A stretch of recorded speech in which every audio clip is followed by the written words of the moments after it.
Hi, everyone. This is America Adapts, the climate change podcast.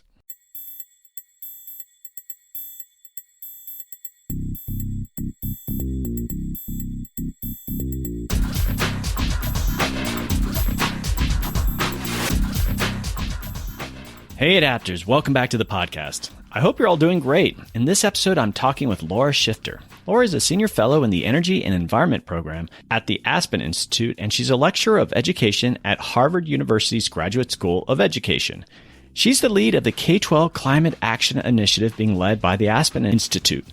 We talk the state of climate education in the nation's schools and how the work she's doing with K12 Climate Action will lead to more climate education, which in turn will hopefully lead to more climate action. Right now, climate education is inconsistent across the country, and they are hoping to bring it into more classrooms. Also, stick around. I have a short interview with Mihiro Shimano. Mihiro has recently joined America Adapts as the intern. She'll share what she's doing with the podcast and some of the environmental journalism she's been involved in. Very excited to have Mihiro on board. Okay, upcoming episodes. Returning to the show is Dr. Amy Brady, and we check in on the latest with climate fiction, or cli-fi. Always a treat to have Amy on. Also, the third episode in a three-part series with the trustees of reservations in Massachusetts, where we close out the series discussing coastal adaptation on Nord Point Beach on Martha's Vineyard. Some great stuff coming your way. Okay, Adapters, let's join in with Laura Schifter of K12 Climate Action. Hey, Adapters. Today I have an exciting episode. I'm talking with Laura Schifter. Laura is a senior fellow in the Energy and Environment program at the Aspen Institute, and she's a lecturer of education at Harvard University's Graduate School of Education. Hi, Laura. Welcome to the podcast. Hi, Doug. It's great to be on. Thanks so much for having me. All right, so we're going to be talking about climate change in education at the K-12 level. Now, I was thinking of how this conversation was going to unfold, but you know what? Let's just kind of give some context. You work at two very different places. Could you give us a little background of that? Yeah, so I have for a long time been a lecturer on education at Harvard's Education School, and that's actually the background where I've spent most of my time is working on education policy with Harvard and teaching students there. And about 8 months ago then, I joined the Aspen Institute with their Energy and Environment program to lead a new initiative launched by Aspen called K12 Climate Action. And can you give a little bit more information on the Aspen Institute? I always hear about it, and they seem like they have all these really cool panels, and they get these really great speakers and such. But what are they really? Yeah, so the Aspen Institute is really driven by this idea that we can bring people together to have deeper conversations about issues and kind of surface new ideas and new thinking to really help advance a more equitable society in the future. And so the idea behind the Aspen Institute is really trying to bring different people and voices together to come up with different ideas and solutions to help society advance. So what is this K-12 Climate Action? That's what we're going to be talking about today. So the K-12 Climate Action Initiative is a new initiative with the Energy and Environment program at Aspen. And our goal is really to unlock the power of the education sector to be a force towards climate action, solutions, and environmental justice. And what we're doing is we're launching a commission to learn about the needs and opportunities to move the education sector towards climate action and building a coalition of organizations and people who believe schools should go in this direction and want to support schools in that work. So the makeup of this initiative, I guess you're at the center of it, kind of driving it forward, but there's a commission too, right? Yeah, so I'm leading it from a staff level perspective, and we have a commission who we've really brought together a diverse group of people to help lead this initiative, and co-chairing the initiative is former Secretary of Education John King. He was Secretary of Education under the Obama administration, and Governor Christine Todd Whitman. She is our other co-chair. She's a former governor of New Jersey, and she was EPA administrator under the Bush administration. And then we have about 20 other commissioners who come from a variety of experiences and expertise. We have the superintendent of San Antonio Unified School District as a part of this work. We have the president and CEO of the National Urban League, Mark Morial, who's a part of this work. We have some great youth leaders and students who are a part of this work. And we're just really excited to kind of bring these different voices and perspectives together to come together around some policy recommendations about what the education sector can do. So you're sitting on the bus and some guy just turns to you and he heard something about this and he just asks you, why do we need this?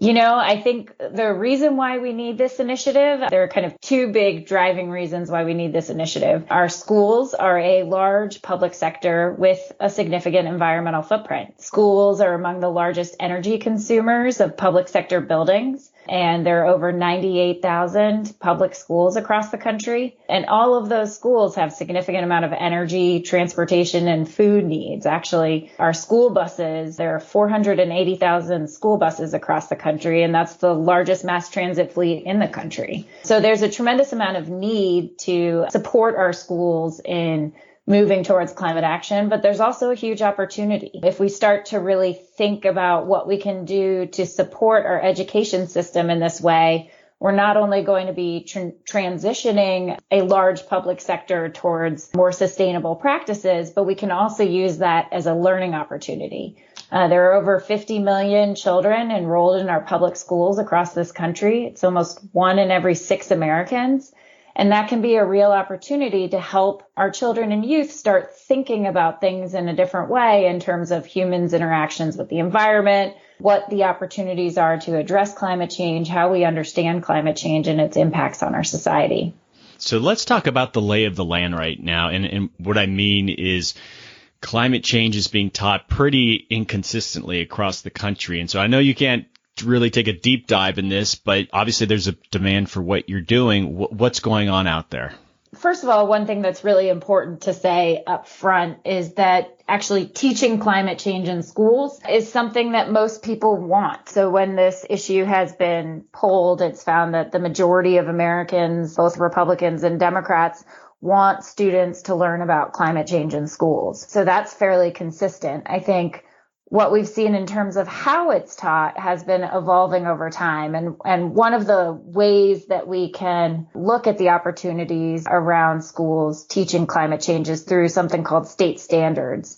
And what state standards are, the expectations that each state sets in terms of what students should know and be able to do across different subjects. Obviously, one of the places that climate change is most included in state standards is science standards, but looking at how it is included in the state standards is one place to give us a little bit of information about where climate change might be taught. And so I'm sure part of what you're doing is just probably compiling a lot of the existing resources out there. So if you look at it, I mean, this is something people have been trying to do for a while, and I'm focusing on science myself. In National Academy of Sciences, there are a lot of groups out there that have created great resources, but they're not necessarily used and they're not necessarily picked up at the level that they're hoping.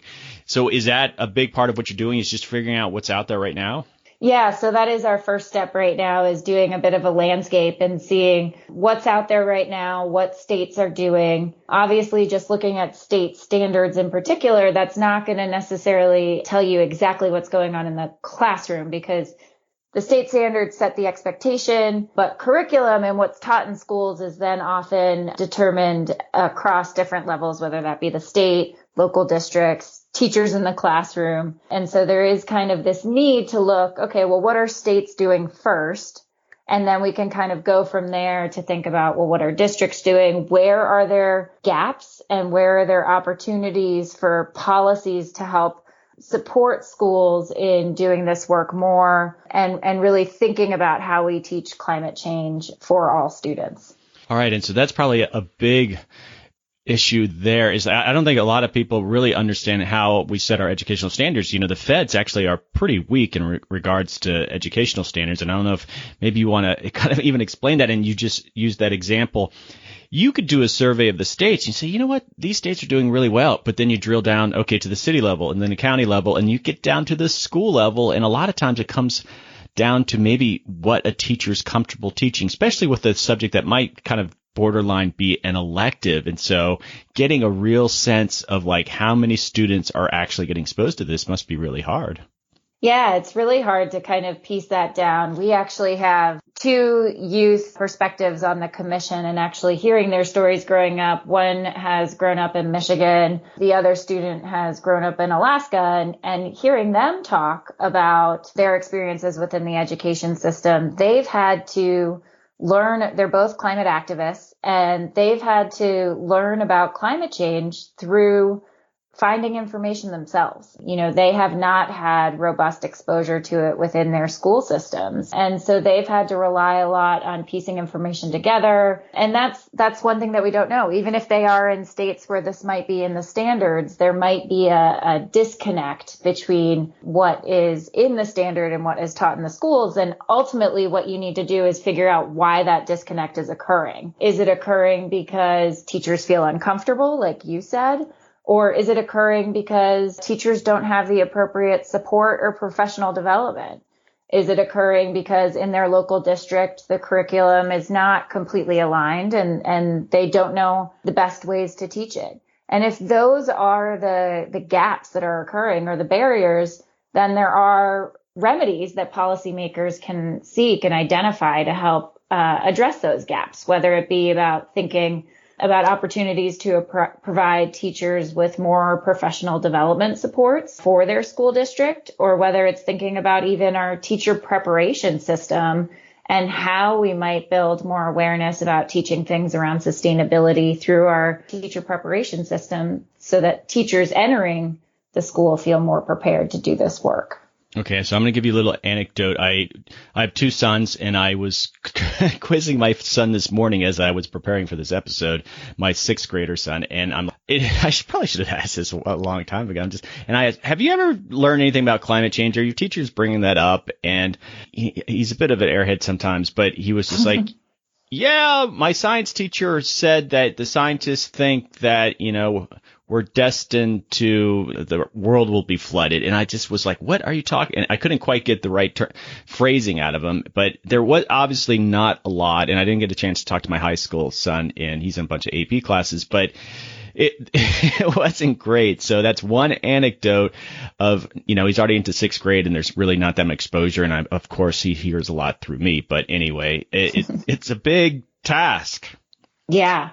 Yeah, it certainly is a big task. And I think what we need to look towards is finding those places that are doing it well and really learning from the work that's going on that is successful. There's an organization called the Alliance for Climate Education, and that's actually a youth-driven movement where they've really worked to produce information and curriculum that can be integrated into schools or just even accessed by youth across the country by watching a short video, where they work to really break down the information in a way to help children and youth make sense of it and understand how it relates to their daily lives. I asked you earlier, why do we need to do this? And I want to read something to you. And this was from a case study.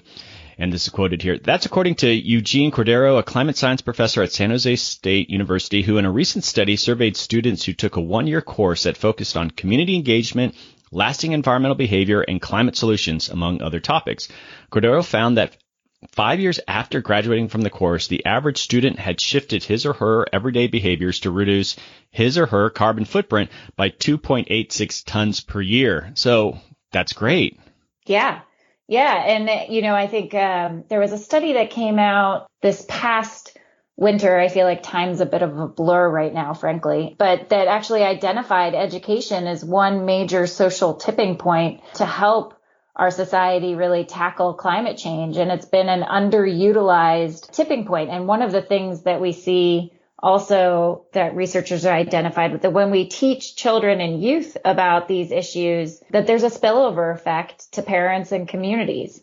So if children and youth are coming home and talking about what they're learning in school, whether that be the climate science itself or just even things like the fact that they compost in school, they bring this information home and you find that then parents become more aware of it and parents become more concerned, or parents start adopting practices that are more sustainable, like composting, for example. Let's talk about state standards, because that's going to be important, driving a lot of, individual school behavior. So you're involved with a new report that's coming around about state standards. Could you tell us a little bit about that? Yeah. So one of the things that we've done to really help identify a landscape of what's going on in schools across the country is we are releasing a state policy landscape that looks at efforts for state policy to support schools in moving towards climate action. And we've looked at this across different elements of the school's work. So we have sections on energy in schools, we have sections on transportation, but we do look at this section on state standards that breaks down where states across the country have included climate change in their state standards. And we focus that in particular in looking at the science standards that states have adopted, kind of what language is in the science standards. Are they teaching climate change as connected to human activity? And how states have incorporated that into their work. And we also look at the inclusion of climate change in social studies standards. I think one of the things that's important to know is that climate change is not just isolated as a science issue. It actually has impacts across a lot of disciplines, and there are a lot of states that are considering the impact of climate change through their social studies standards as well. And could you, and I thought this was important, is that could you distinguish between state standards and then the curricula? Those are two different things.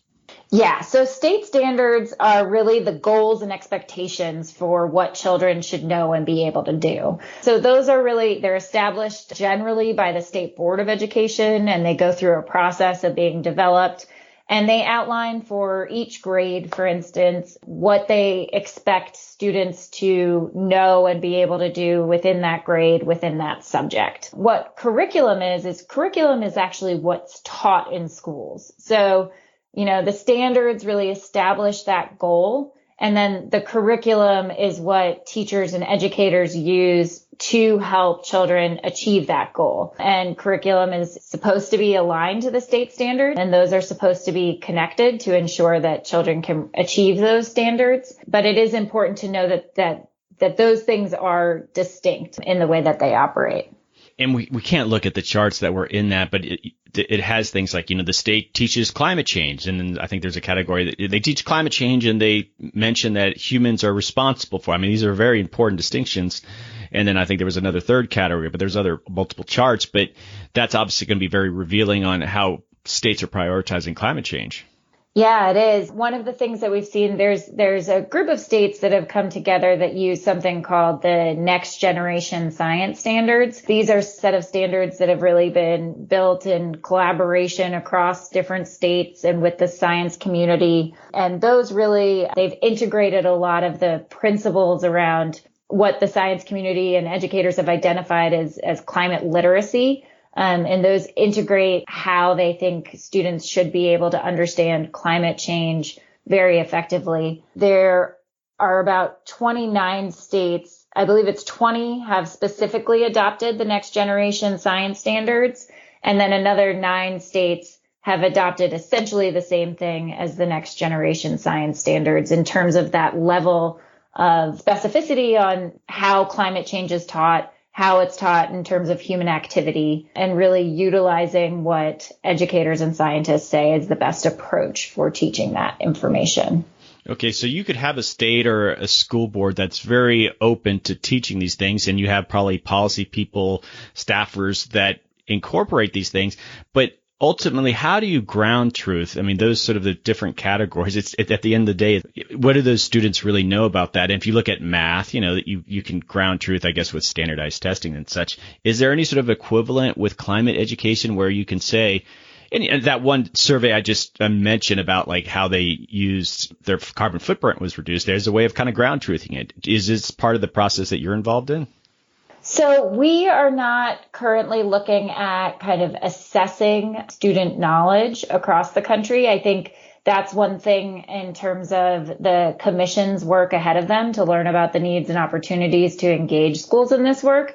That is something that could come out of the commission's learning is there a real need for us to determine not just, setting the expectation in terms of what we think students should know, but have a real measure to say, well, what do students know about climate literacy? I think that is something that, could come out of this conversation and the process that we're going on. But it's not necessarily a direct mandate for the commission currently. I think it's a little bit more open in terms of what the commission will ultimately dictate are the policy recommendations that should come out of this. Right. Proper response. I get it. Let's go back to what you're doing, your day job. And so there's a listening tour that's coming up, right? What are you hoping to accomplish with the listening tour? And you've broken it down into different topics and such? Yeah. So what we're hoping to do with the listening tour, the commissioners, the people that we have on board in the commission are real leaders in their fields, but they haven't necessarily worked at this intersection directly. And so one of the things that we really want to come out of the listening session is an opportunity for these leaders within the education space, within the environment space, to learn more about what the opportunities are. The commission will go on, we will hold 6 virtual listening sessions. Each of these will be around particular topics, and that'll include things around what schools can do to reduce their carbon footprint, what schools can do to adapt and build resiliency, and what schools can do to teach about climate change, what schools can do in terms of helping prepare people for the economy ahead and how things are going to change as a result of climate change. And so we will create different panels and bring in experts, bring in students, bring in parents to talk about how they're experiencing this on the ground and help use that learning as an opportunity for the commission to develop this action plan and determine what policy recommendations are needed. Well, I think the survey you did about standards would hopefully be helpful in recruiting the kind of people you want, like participating. And I guess what I mean is the ones that scored really poorly in regards to how much they're really doing in climate change. It's like, okay, let's invite them. And it won't be easy to necessarily get them to participate. But is that part of the strategy? You know, I think our strategy is really thinking about a way that we can bring people into the conversation broadly and enable people to see opportunities to move schools in this way, in a way that feels good for them. So if the argument to bring people on board with some of this work might be around, you know, if we do increase the use of solar energy on schools, for instance, that can actually reduce the overhead costs for school districts and saves taxpayer dollars down the road. If that helps bring somebody in to see the potential of doing this work, we would be encouraged by that as well. And then hopefully have some of these difficult conversations where people might not be on board and build opportunities for them to come along with the commission in this work and the learning and help advance policy in this area. You know, I thought what was an interesting approach of how do you make this more attractive maybe to school boards that aren't maybe even hostile. It's not a priority because they're sitting there like, you know what, we got to teach all these other things, and teaching climate change based on, you know, regional impacts and the geography of the area. And so even though there's some kind of national, international science standards you want to teach, like really making the climate change message really relevant at that micro scale. Yeah, and it's interesting to see some places that are doing this and doing this well. There's a new consortium that's been running the past few years called the Resilient School Consortium Program. It's run through the National Wildlife Federation, and this is in New York.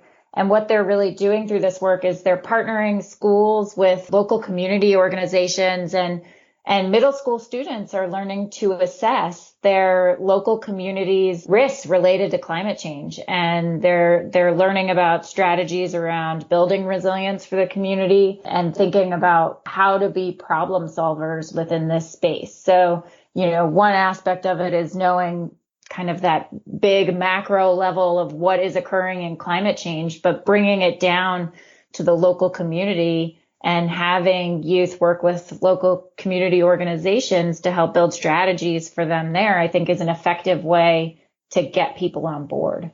Okay, and so you'd mentioned some of the things that you want to include in these standards, or what could even get down the curricula level, is resilience, right? This is the focus of my podcast, adaptation. I'm very encouraged to see that. It seems like so much of the climate information is like, okay, here's the science, this is what's happening, and now we need to shift to renewable energy, and it doesn't really get down to the 3 dimensions of what climate change is all about. So could you speak a little bit more about what you guys are thinking on the resilience side?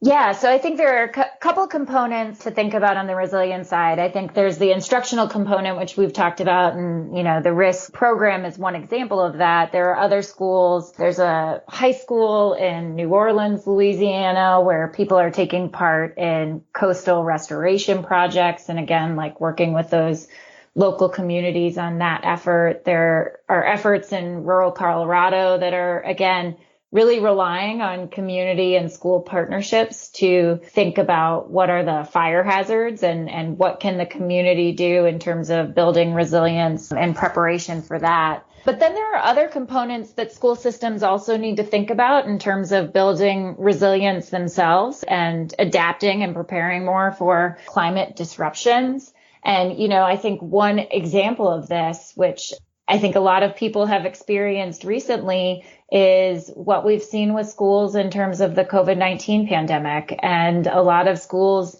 have had to shift to remote learning because of the pandemic. And one of the things that we've noticed is that our school systems are not very resilient to deal with learning disruptions. And our communities are not very resilient either when our schools are dealing with learning disruptions. But we know that climate change will impact our school systems. And we've already seen it occurring across the country where schools have had to close for significant periods of time due to extreme weather events occurring. And we need to kind of be more thoughtful about what our schools need to do in preparing for this. Our schools are also major service providers of things like food and social emotional supports for kids. And we need to be more forward thinking about, well, as climate impacts are more likely to occur, what are the supports that we need to build into our school systems? And how do we need to think about our school policies to make sure that we can be flexible and adapt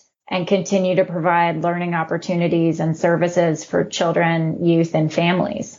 Okay, I want to come back to the COVID issue, unrelated to what you were just explaining, but I obviously want to make sure that the adaptation section is a big section. I'm going to advocate for that, and I have my listeners that hopefully could weigh in. And I guess this will be a virtual listening tour, so there's going to be opportunities for them to weigh in that way, right? Yeah, absolutely. One of the things we want people to do is we want people to share with us their ideas about what schools can do in this area. I think one of the things that we've seen as a problem is there's a bit of a lack of awareness about what schools can do. And so the more that we can bring people into the conversation and share their ideas and thoughts and have that inform the Commission's action plan will be very helpful. So we'd love to get input from people across the country. Right. And I would argue that, just adapting to climate change is probably going to be more relevant to probably most Americans than the bigger conversations going around in mitigation. Obviously need for those things to happen. But as people are dealing with storms and wildfire, as your local coal-powered plant, it's hard for them to necessarily weigh in. So I would think adaptation is going to be super relevant to a lot of people, and then jobs of the future. And yeah, so I'm kind of giving you my feedback right now for the listening tour, but I don't want to see a paragraph toward the end of the standards and don't forget about adaptation. So I think it's obviously, it could be a primary driver in it all.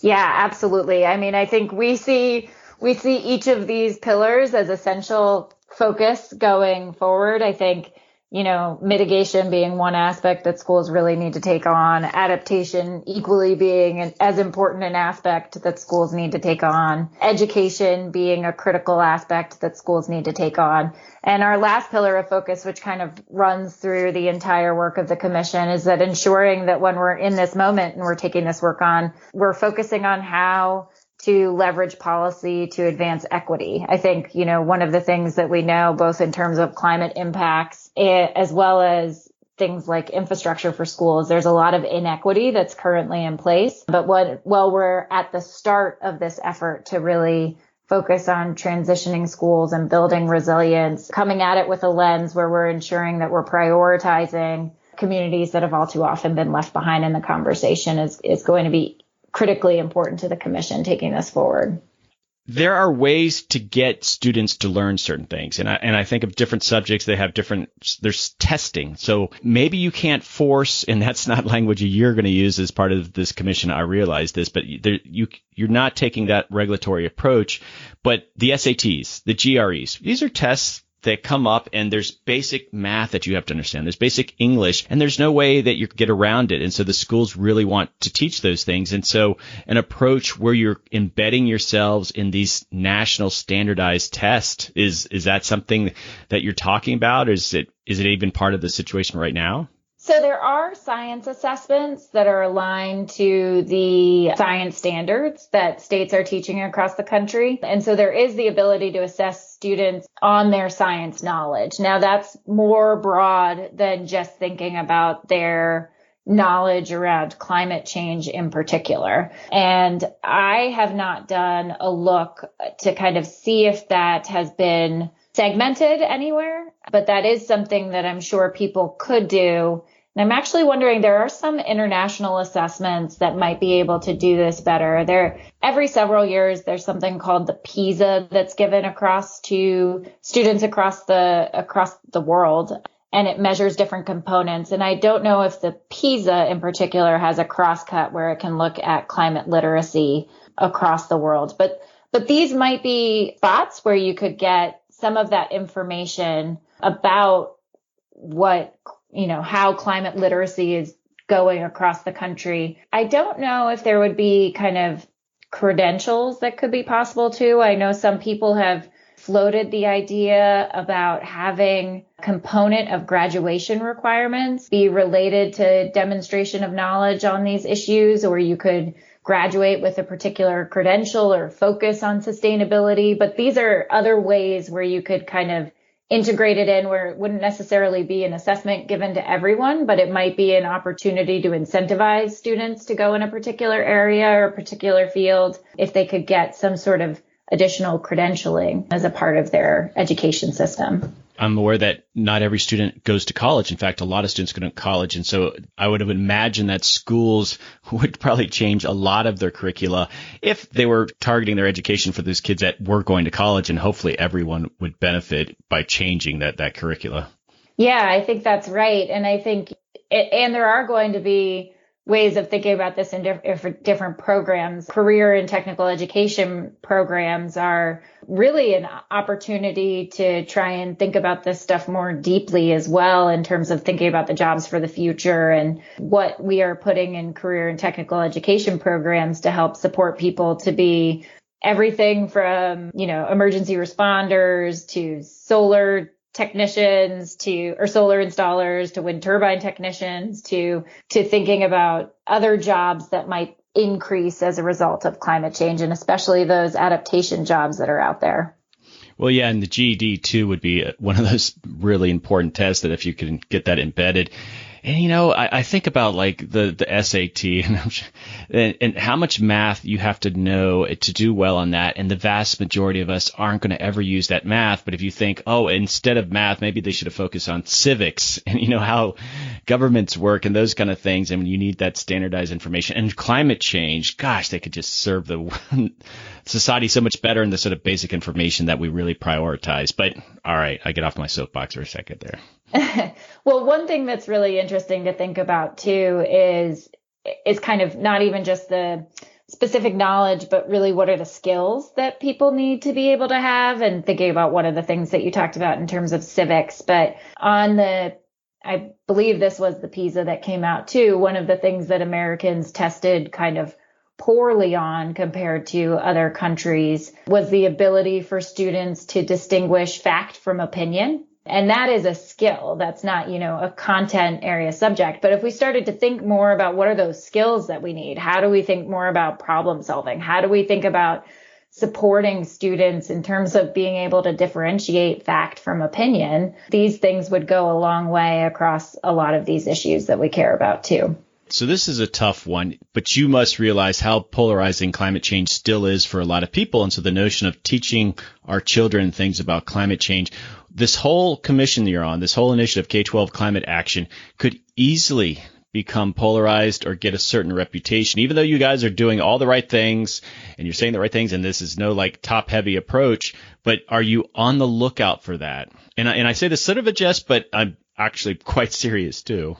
Yeah, I think we are on the lookout for that. I think it's one of the reasons why we're taking a broad approach to what we're thinking about in terms of K-12 climate action, that it's bigger than just teaching climate change in schools, and it's considering all of these components together is one thing that's really important. But we also think that we're at a really critical moment right now, and it's not a time to be scared. It's a time to take action. And I think thinking about how to push the conversation forward is essential, even in spite of potential hurdles that might lie ahead. Right. And if you look at topics like sexual education or evolution, there are actually very well-funded opposition groups that are trying to teach those things to children. And you already see some of those things, coming up for climate change. And so I guess don't be naive about how strong the opposition is going to be to what you're doing. Even though you're doing it in a civil, very open way, there's folks out there that'll play dirty. They're out there. Yeah. And I think, one of the things that we've seen looking at some of this work is that that's already going on. There are state legislators that are trying to strip climate change out of the curriculum. There's a lot of that effort that is going on. And I think, you have two options. Your option is to just try and stay quiet yourself to prevent other people from coming out against you, or you can try and figure out a way to bring more people in. And I think we're certainly not naive about the challenges ahead, but we really want to try and focus on ways to bring more people in, especially since this issue does pull well in terms of parents wanting their kids to learn about it, and trying to think more about how we're framing it in terms of jobs and the economy and local needs and local preparedness and local resilience. And so trying to focus it there.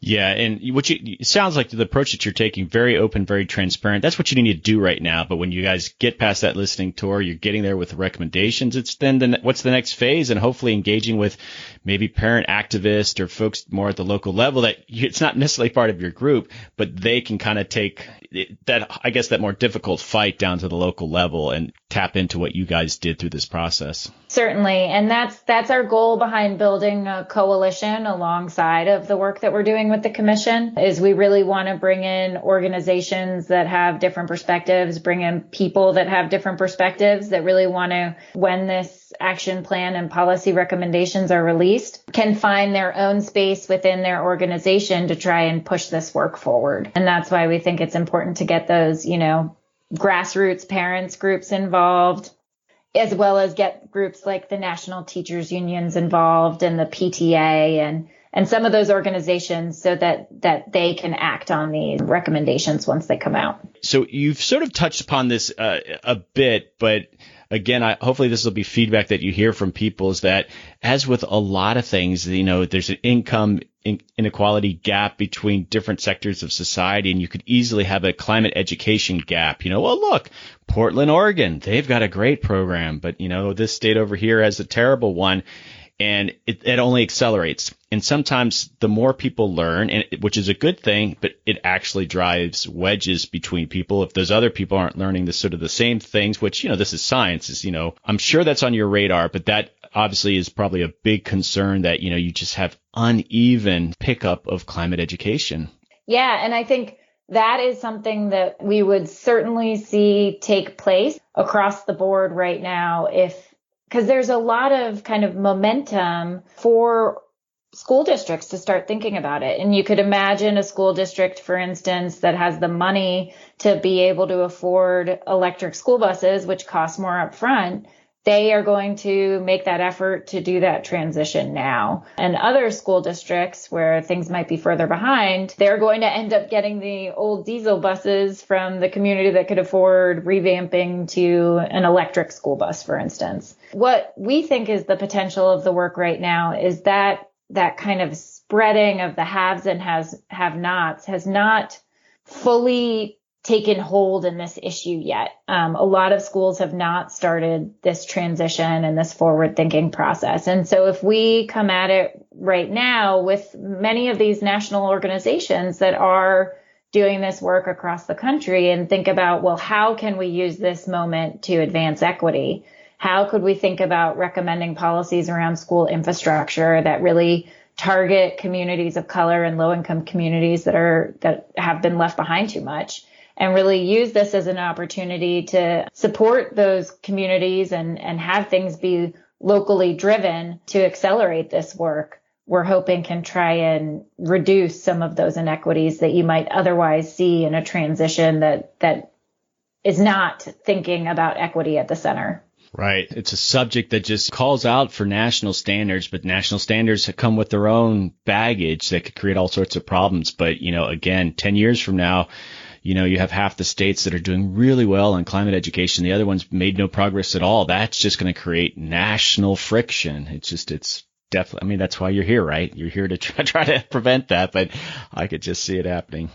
It's tough. It's the way that our system has been developed. And the hope is that you can kind of think about the right incentives to be in place for everyone to see their opportunity to get engaged in this work. So again, I think, thinking about whether it's the jobs angle or whether it's the resilience angle that can really bring people along to take this issue on and address it in their own way is what we certainly hope is being the potential. All right. So let's circle this back around to your initiative, the K-12 Climate Action Initiative. I have listeners. What can they do? What do you recommend that they do now? They're listening to this, and what's next? Well, I would certainly recommend you come to K12-ClimateAction.org and join our coalition. One of the things that we ask if people come join our coalition of people who believe schools should move to climate action is we ask them to tell us what they think schools can do. And so we'd love to hear from folks about what they think schools can do. And one of the things that we'll be doing is as this commission goes on is we're working to elevate best practices. So if folks are seeing something in their community that our commission should be aware of, we'd love to know that too. And so both to share your ideas about what schools can do and also to tell us what you see schools doing is going to be something that's really helpful. And we'd love to have folks just come along on this learning tour with the commission as well. So if you join the coalition of organizations, we'll send updates around these listening sessions, and we encourage people to come and hear what folks are saying and learn along with the commission. Fantastic. All right. So my last question, and I asked this of all my guests, is if you could recommend one person to come on the podcast, who would it be? Ooh, one person to come on the podcast. I would say, I think you should hear from some students that are doing this work. That's not one person, frankly, but actually the folks at New Harmony High School in Louisiana might be interesting to connect with. I think there's one of their teachers actually has a podcast, and they might be able to help identify some students that could come and talk about the importance of this issue and what they're seeing in their community and how they're working to get it done. I would certainly recommend hearing from students about this work. So do you have an in there? Are you connected with them? I do. I have a connection with a teacher from there. All right. So now that actually would be really cool, talking to the teacher and maybe a few students just kind of on the ground, what's going on. People would love to hear that. So great recommendation. Yeah. All right. Well, this has been an awesome conversation. This issue is near and dear to my heart. We need to educate the public about climate change, but, I think it's like you said, is tied in with basic civics, understanding how societies work and how governments work. It's all tied in together if we're going to kind of approach this the right way. So I really appreciate what you're up to with this initiative. And maybe we do a check back in 6 months or something. Let me know how the listening tour went. Yeah, that would be great. Thank you so much for having me, and thanks for elevating these really important issues.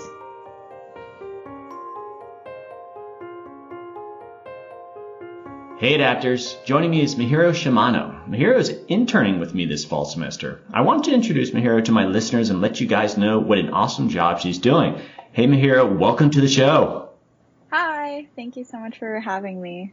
All right, well, I've had interns before, and it's always such a pleasure that you guys are stepping up and helping out with America Adapts, and so I appreciate you reaching out. But let's get a little bit of background on you. So you're a student. Where are you at? So I'm a student. I'm a second year at Northeastern University, and I study international affairs and journalism. That's generally, but you have a big interest in environmental journalism, right? Yeah, definitely. I recently got into environmental journalism over the summer because I had been reading a lot of just coverage on climate change, climate adaptation. And so I really got into and understood kind of the movement behind environmental journalism. All right. So you're originally from Japan? Yeah, so I'm originally from Japan. I'm Japanese, but I've lived in several different countries growing up because of my dad's job. And so we've moved around a lot. I've attended international schools. So I actually only came to Boston my first year of college. So this is actually my second year living in the US. All right. Wow. So how's it going being in a university and with COVID? Definitely, it's challenging in some aspects, but in others, it's very laid back, I would say, especially because my school, Northeastern University, we're doing a hybrid program. So you can, go into campus and take your classes if you want to, but you can also take them at home. And I'm actually living on campus. So I'm basically in like the university and interacting with people outside and socially, but also, there's guidelines that we have to follow. I think a lot of people were skeptical before school started, but it's definitely been a rewarding experience in some sense because you kind of get to build friendships and relationships and like meaningful relationships with others, especially those you spend a lot of time with, for example, the people that you're living with. Cool. Well, I'm glad to see it's working out somewhat in these difficult times. All right. So a little bit of background. You reached out to me, and this is always fabulous for me, that how did you find the podcast in the first place? Yeah. So there was actually an episode that I listened to. I think it was the episode on you covering the climate coverage of the presidential election and, the Democratic race. But that was kind of what sparked my interest in America Adapts. And so from there, I kind of just listened to some of the podcasts that you produce. And especially because, climate podcasts are within the genre of climate journalism. And so I was just listening to some of them and, learning what climate adaptation was exactly, and also like what kind of people are working in this field, which is really interesting. Okay, now that episode, just so people are interested, is Samantha Montano. She was the disasterologist, and so she was assessing the various plans. And yeah, that was a fun episode to do. Well, when you first started, and you actually haven't been working that long, because the semester just started, we were brainstorming on what you could do. There's all sorts of things that I've had interns do before, but what are you doing specifically for America Adapts?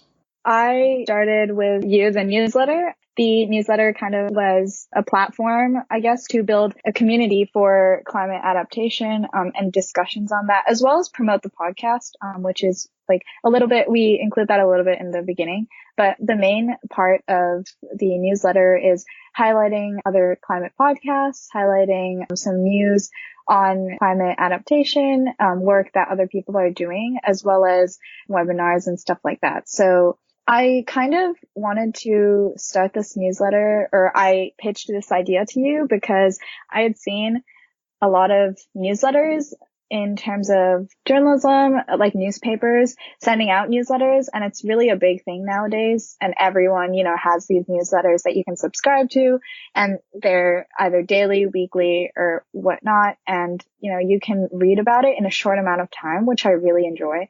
And especially with podcasts, because they're audible, or you listen to them on an audio. So when people are, notified that there's a new episode, then they're probably more likely to go and listen to it or just learn more about it via the newsletter, which I think definitely we've been trying to do as well with the newsletter.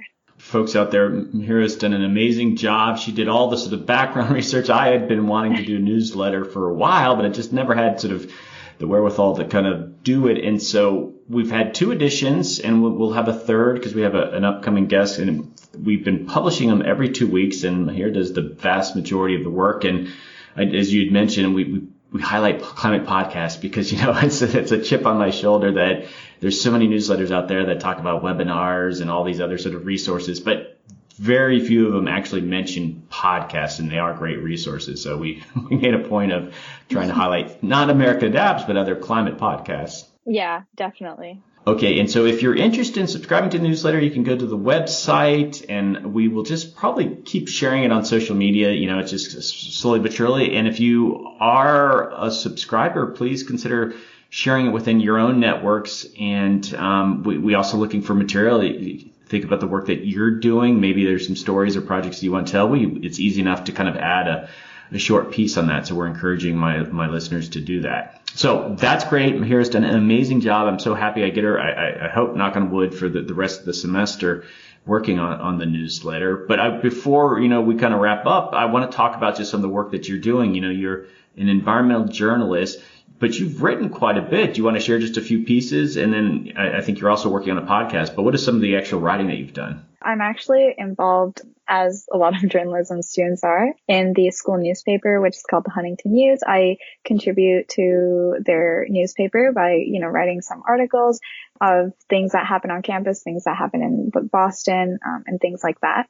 But I also am writing for a online magazine called the Global Observer, which is also based at Northeastern. And this magazine is based looking at the U.S. and U.S. universities and institutions from an international student's perspective.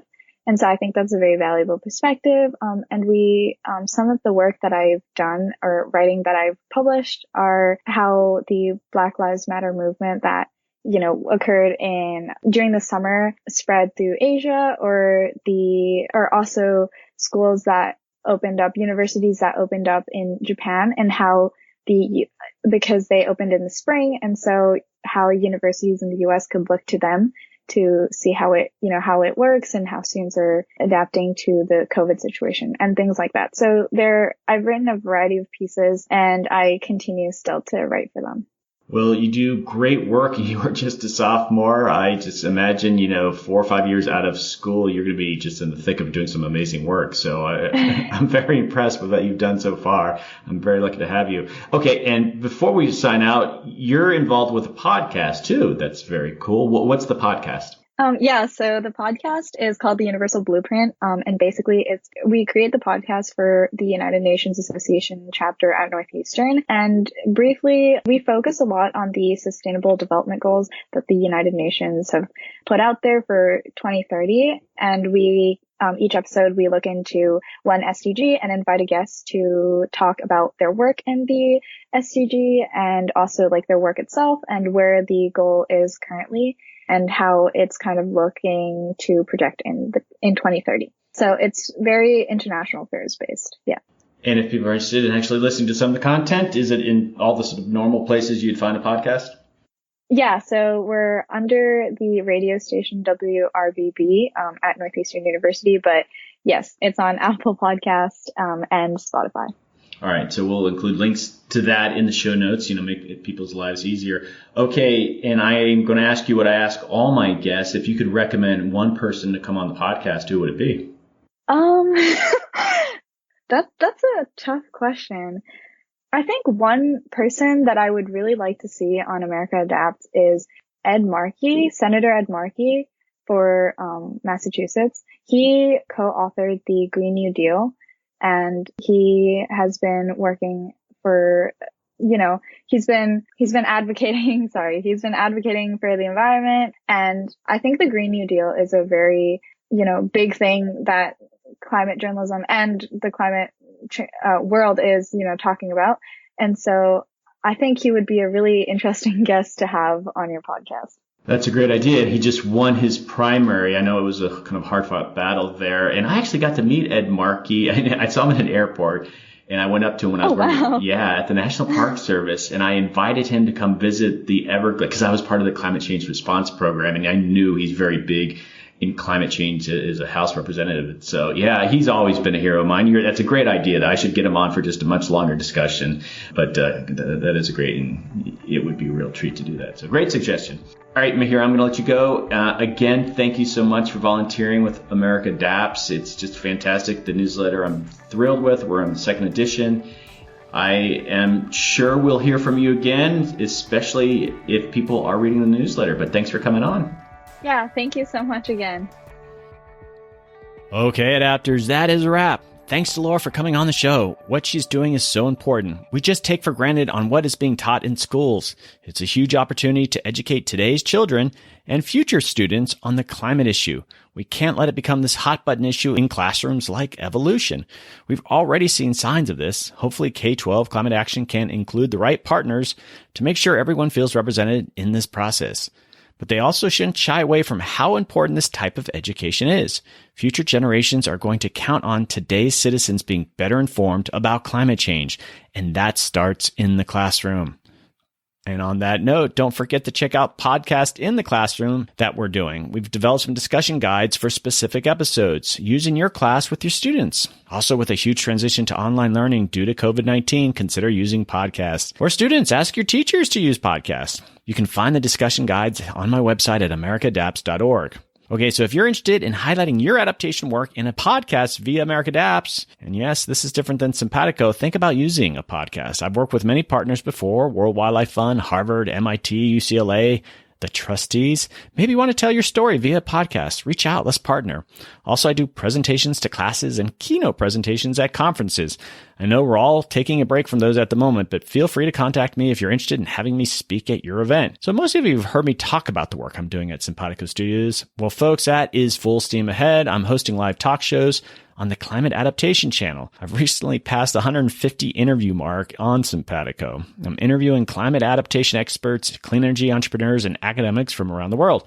If you're a professional in the space, maybe we can have a conversation about the important work that you are doing. And we're also encouraging you to just come check things out, come watch a live show, and join the community room. Browser is behind a firewall, so reach out to me or go to Cimpatico.com, and that's with a C, Cimpatico.com, and put your information in, and you'll get directions on how to get into a show. And yes, it's free. We want you to just check things out and see what Cimpatico is all about.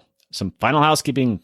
Don't forget to join the Facebook page and the Facebook community group. Don't forget to follow me on Twitter. I'm at USA Adapts. Definitely check it out. And definitely tweet at me. If you listen to an episode and you enjoyed it, well, I love getting tweeted at. So tweet at me and I will definitely retweet it. And don't forget the Facebook page community room. There's conversations going on there. I definitely encourage you to be part of that. Okay. I love hearing from you. I mean it. I get random emails all the time, and it's always very exciting to hear just who's out there listening to the podcast and some of the cool things that they're doing or what they like in the show, or even recommendations for guests. So please definitely reach out to me at americaadapts@gmail.com. I truly do love hearing from you. Please send me an email.